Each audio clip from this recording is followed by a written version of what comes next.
Alam niyo po ba, kapag araw na ng cheat day ni Liam ay madalas, gabi pa lang ay nangungulit na siya para nga makapag-cheat day? Dahil na nga rin siguro, mahilig talaga mag-midnight snacks itong si Daddy C at saka si Liam. Kaya naman kapag talaga may pagkakataon na free si Daddy C, ay pinagbibigyan niya na nga agad si Liam. Sa mga puntong ito nga ay naghahanap kami kung saan gusto ni Liam kumain at yun nga yun sa McDo. Hi guys, nandito po ako ngayon sa McDo.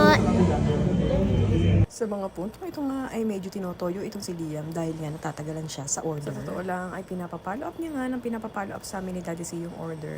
Pero hindi nga namin magawa dahil nga sasandali pa lang naman kaming nag-aantay. Nako, hindi ko naman masisisi itong si Liam dahil sa totoo lang, ang pinaka nakakapagpagaan talaga ng loob niya ay ang kumain. Buti na nga lang ay hindi na nga kami ganun katagal nag-antay at dumating na nga ang order nito ni Liam. Dalawang one-piece chicken nga ang order nito ni Liam, syempre yung isa for take-out na. Sa totoo lang, pag cheat day talaga ni Liam ay talaga naman sinusulit niya ang bawat oras na may pagkakataon siya para kumain. Kung yung ibang bata nga ay hirap pakainin ng kanilang mga magulang, hay nako, talaga namang kabaliktaran yan ni Liam. Kami naman ni Daddy C ay hirap na rin talaga patigilin itong si Liam. Sa lahat nga halos ng pagkain ay sobrang gana ni Liam kumain. Mapagulay man yan, prutas, biscuits, tinapay, rice at marami pang iba ay nako, sobrang ganang-gana po talaga ni Liam kumain. Kaya nga madalas ay maraming nagtatanong sa amin kung ano nga ba ang vitamins nito ni Liam. Pero paulit-ulit ko na nga rin ito sinasagot sa aming mga nakaraang vlog na wala po talagang vitamins itong si Liam. Sadyang bata pa lang talaga itong si Liam, talaga namang malakas na rin talaga siya